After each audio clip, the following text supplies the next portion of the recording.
Alright, so tell the YouTube people where we are now. Well, today is April the 26th, 2016. We're at Reed's Gap State Park, and Nathan and I have been driving around all afternoon. We started out up at Huntington, and we were looking for a place for him to take pictures. So this is Reed's Gap, and I don't remember. I thought I was here at one time, but I don't remember any of it. I thought there was a swimming pool, but I don't see one. There might be. We're probably just in the wrong part of the park. But we tried to cover all the state parks around, so we ended up here, Reed's Gap State Park. And it's a lovely day, and they're calling for a rainstorm, but we haven't got that in yet. And it's a lovely place. Of course, any place in the woods to me is lovely because I've always liked the mountains and the woods and the streams. Up there's a nice red bud tree. Down here's a nice stream.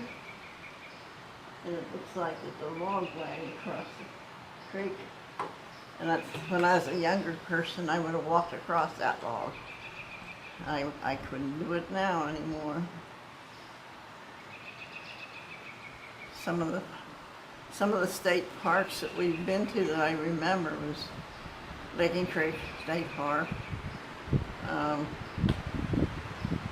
of those other state parks. Whipple's Dam State Park.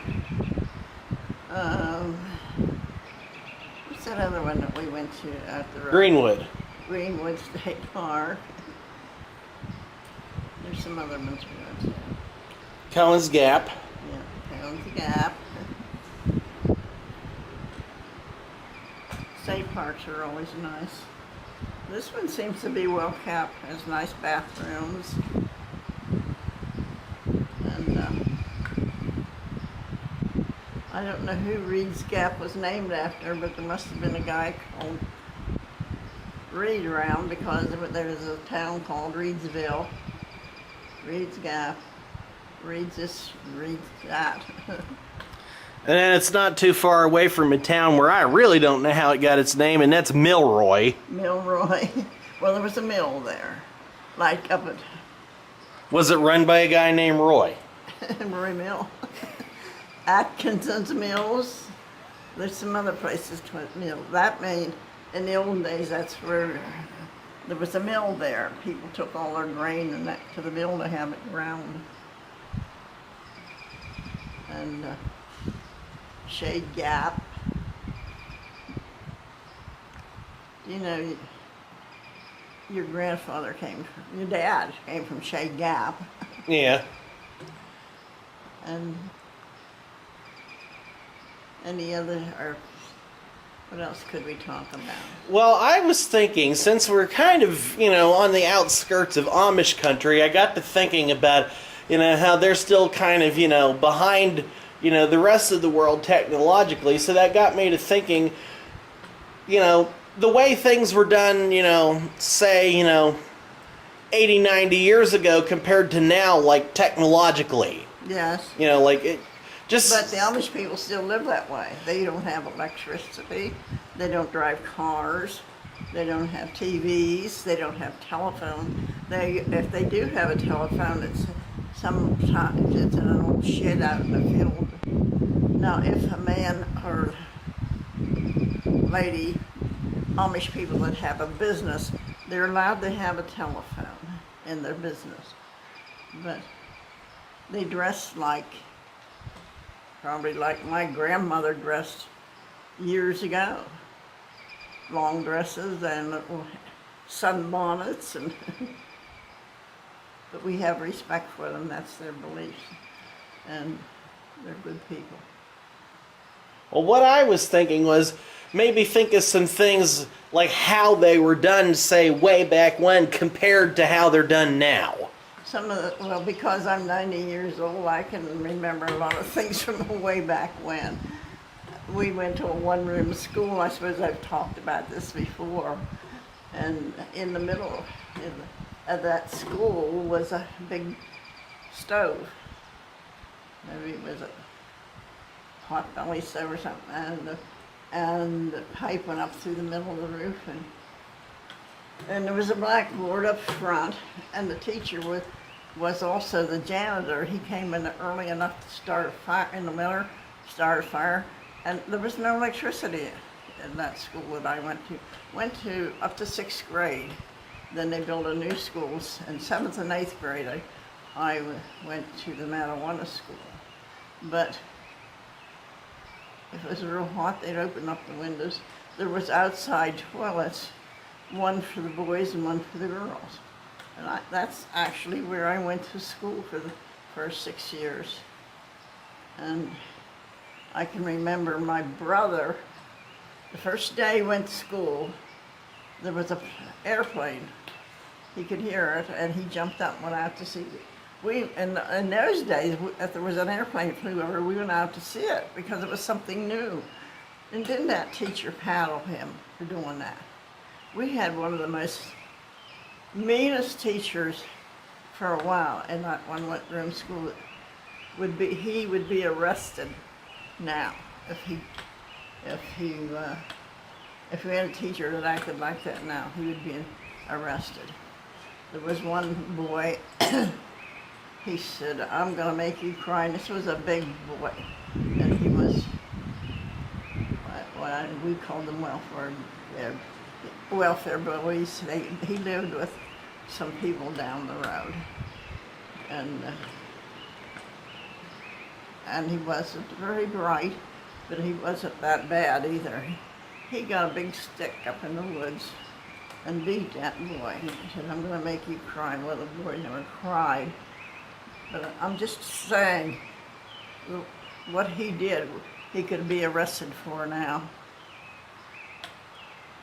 Even some of the parents in those days paddle those kids. They got that from the Bible. Spare the rod and spoil the child. And people really took that literally. My mother did. I wouldn't call it a paddle, beat with a switch. If you didn't listen, if you did something you shouldn't do, you go out and cut an apple switch, and that's what you got. It hurt. Now, my grandson don't believe in paddle kids, and I am going along with that. He makes them behave now. There was a little boy lived near us when we first got married. And he would come over and talk to Joe and I. He was probably maybe 4 years old. I said, "Did your mother ever paddle you?" And he said, "No, she don't let me be bad." And I thought, that's good sense. Instead of waiting until they do something bad and then beat them, don't let them be bad. Sometimes it's not that simple. Yeah, but well, my grandson, when his boys begin to act up, he says, "Go up to your room," and they go. And after a while, they said, "Can I come down now, Daddy?" "Yes, but you have to behave." But he don't paddle them. Another thing I thought of while we were driving, since we were driving around all day, you see a lot of things like old cars and stuff sitting along the road. That's something that's changed a lot, in the past 100 years. Yes. Well, people back, the Ford, Henry Ford, wasn't it?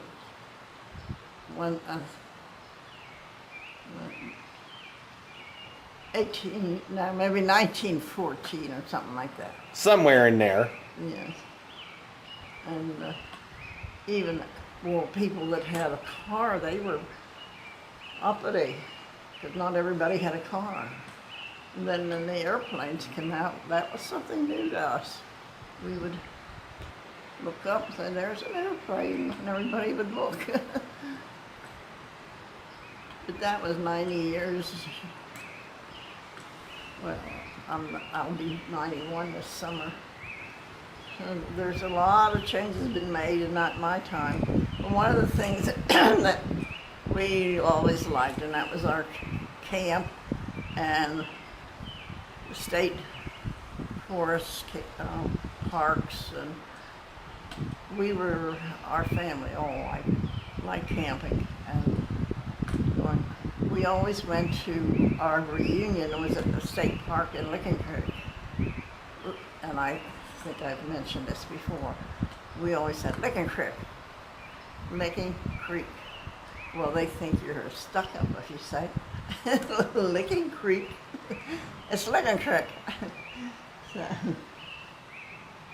my daughter's about talking to somebody that knew where Licking Creek was, and he said Licking Creek, and she said, "Hey, you said it right, Licking Creek."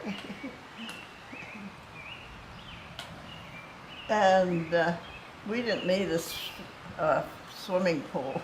We went swimming in the creek, and even down from our house where we lived, there was a swimming pool. We built a little dam with rocks. And that was our swimming pool. And just about every afternoon we went down across, the farmer that lived across the way from us, down across his field and down to the creek, and all the kids in the neighborhood, that's where we went swimming.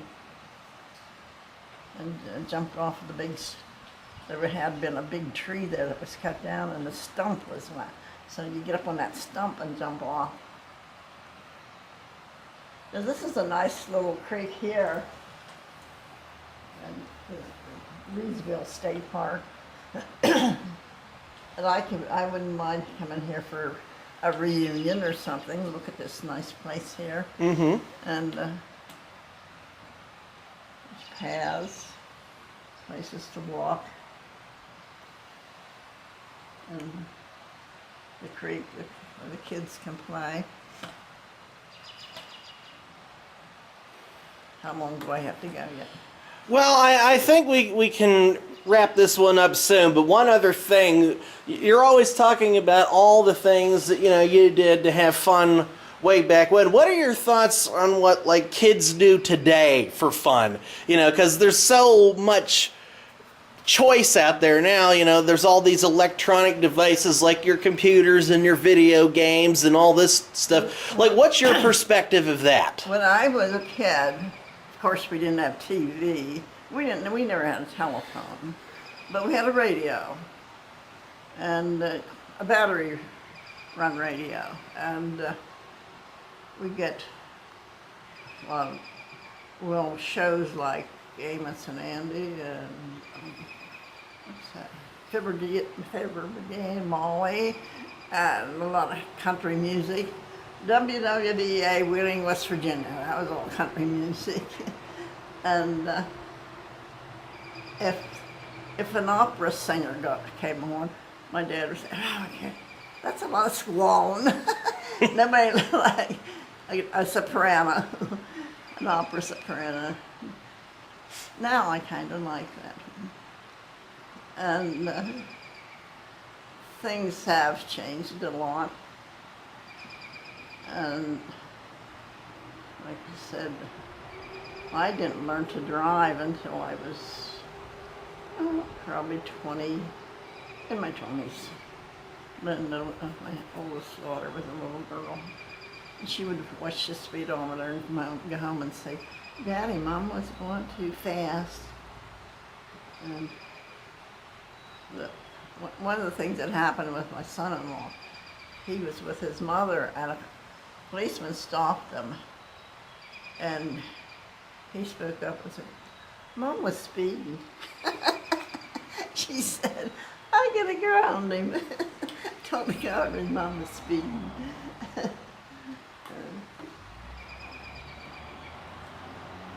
Some of my best memories, we had a camper room my dad built, and one of the neighbor kids go with us, and we had a lot of fun camping. And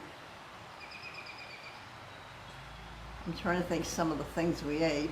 There's always the hot dogs and toasted marshmallows and s'mores, and those things. In the morning you get up, it was usually pancakes and things like that. I haven't ate a pancake in a long time. Have you? It's been a while. You have to go someplace and get something. Go to IHOP. They make any kind of pancake you want. Pretty much.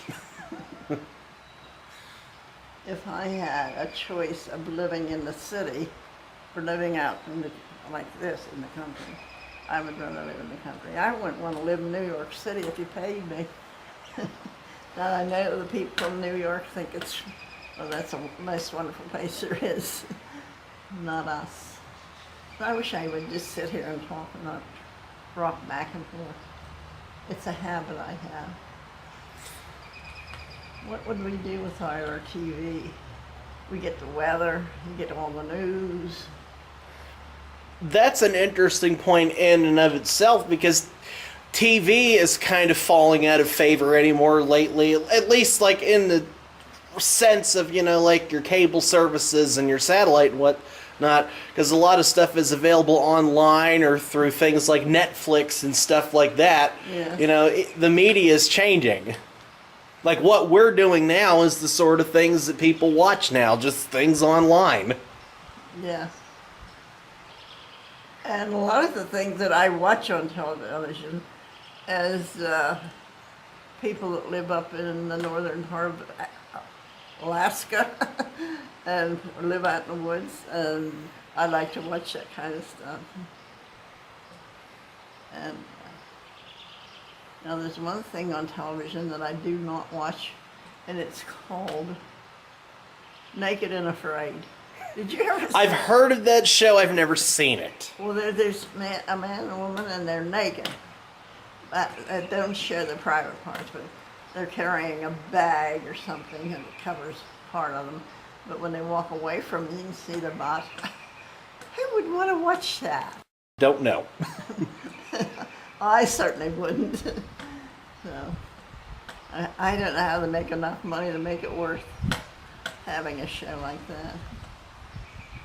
My mother would,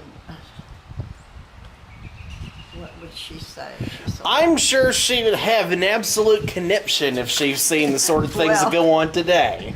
When my sister Kate was, well, it was after she was married, she came down to the house, they lived not far away, and she had shorts on. And we were out on the porch, and of course the broom always sat on the porch. Mom grabbed the broom and said, "Go home and get some clothes on." And they weren't shorts. That was just the way my mother was. You didn't wear shorts. When I was a kid, I wasn't allowed to wear shorts. She'd say, when I was a girl, we weren't allowed to wear dresses above our ankles.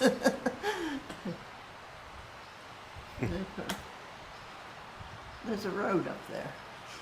Yeah, that's the way we came in. Oh, I guess we did. Well, I think that's enough for this episode. We're running a little long for time now, so I think we'll head down the road. Well, we found out one thing. Reed's Gap State Park is a really nice place It just takes a really long time to get here. from where we live. Okay. We'll talk about something else later.